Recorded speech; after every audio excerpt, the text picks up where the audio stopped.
Hoy en nuestros versus, nuestros enemigos íntimos de la historia, tenemos uno de esos enfrentamientos tristes, agrios, que se dieron en el siglo XX.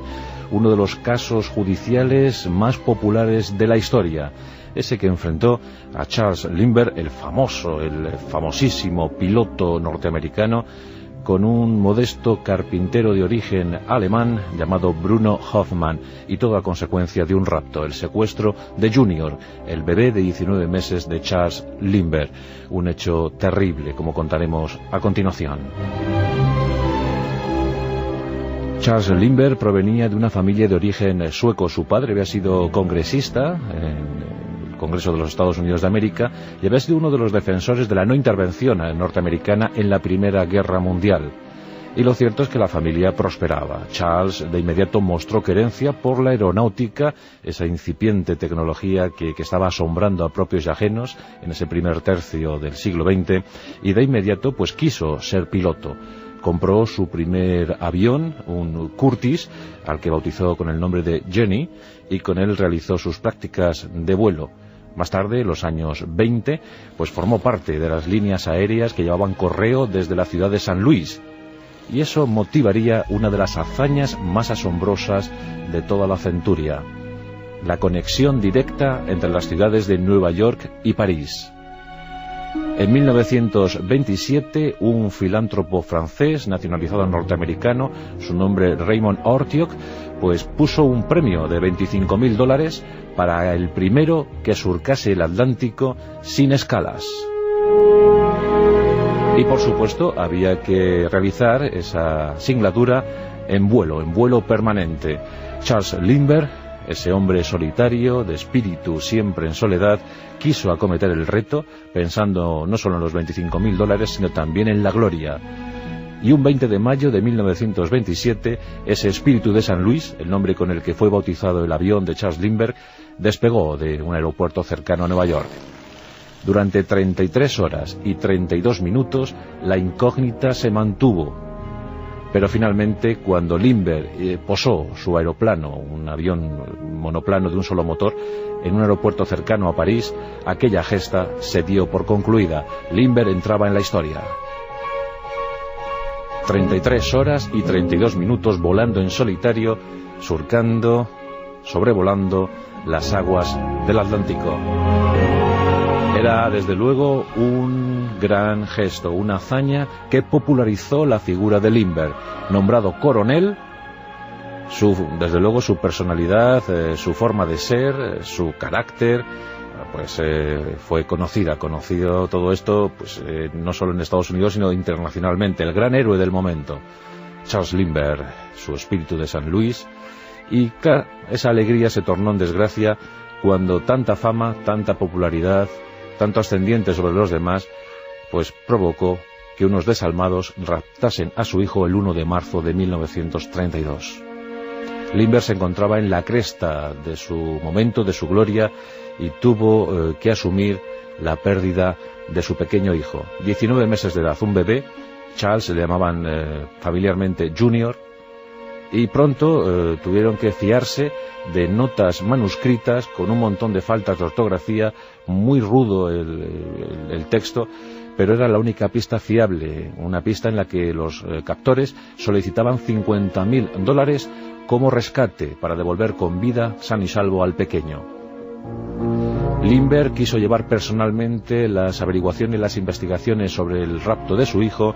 No pocos se acercaron a él en el intento de ayudar al personaje afamado, al personaje querido por todos, y tras algunas intentonas, finalmente en un cementerio se depositaron esos $50.000, aunque, como digo, la fatalidad acudió a la cita con Lindbergh, y al poco se descubrió el cadáver de un niño. Todos dijeron de inmediato que ese niño era Junior. Lindbergh y su esposa quedaron apesadumbrados. Y también hay que decir que Lindbergh, coronel como era, y bueno, pues alguien un poco soberbio, quiso manejar tanto y de forma tan férrea esas investigaciones, que la policía quedó condicionada de inmediato por la aureola famosa del personaje que tenían enfrente. Un año después, en 1933, un humilde carpintero de origen alemán llamado Bruno Hoffmann fue detenido cuando intentaba cambiar un billete de $10 marcado previamente, porque hay que decir que esos $50.000 fueron marcados para luego seguirles la pista. Bueno, pues este carpintero tenía ese dólar, o sea, ese billete de $10 marcado, y tras ser detenido, la posterior investigación y el escrutinio de los almacenes de la casa donde trabajaba y vivía este hombre, pues dieron como resultado la aparición de otros $14.000 del botín. No había duda, Hoffmann había intervenido en el rapto, pero ¿había hecho lo propio en el asesinato? ¿Era él el asesino del niño? ¿Era él el autor de ese asesinato? Todos quisieron creer esa hipótesis. La opinión pública hizo o realizó un juicio popular en el que Hoffmann quedó condenado. Las investigaciones fueron pues muy aparatosas. No había experiencia en el FBI, en la policía, para estos casos de secuestro de niños de famosos, y bueno, fue todo un desbarajuste, un hecho sin igual, no había parangón, y Lindbergh decidió por su cuenta que Hoffmann era culpable. Todos, en realidad, decidieron, fiscales incluidos, jueces, que Hoffmann era el culpable del asesinato. Hoffmann siempre proclamó su inocencia, dijo que el dinero lo tenía, pues bueno, porque un amigo suyo alemán se lo había dejado mientras este viajaba a Alemania para morir allí, que había fallecido allí. Bueno, pues nadie le creyó y nadie quiso investigar más. Y finalmente se dictó sentencia fatal, sentencia capital, la pena de muerte para Bruno Hoffmann. El carpintero fue conducido el 3 de abril de 1936 a la silla eléctrica, lugar en el que falleció víctima de una terrible descarga. ¿Quedó Lindbergh satisfecho por esto? La verdad es que en principio sí, pero dicen todos que la amargura le acompañó desde entonces.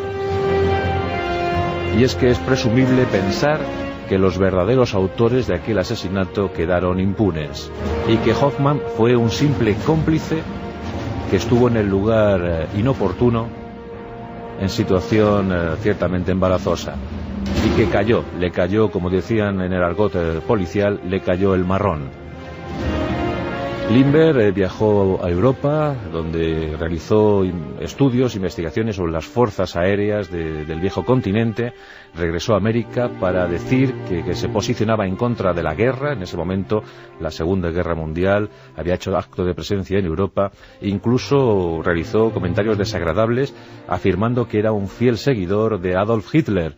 Esto supuso que perdiera todos sus puestos, todos sus cargos en los estamentos oficiales norteamericanos.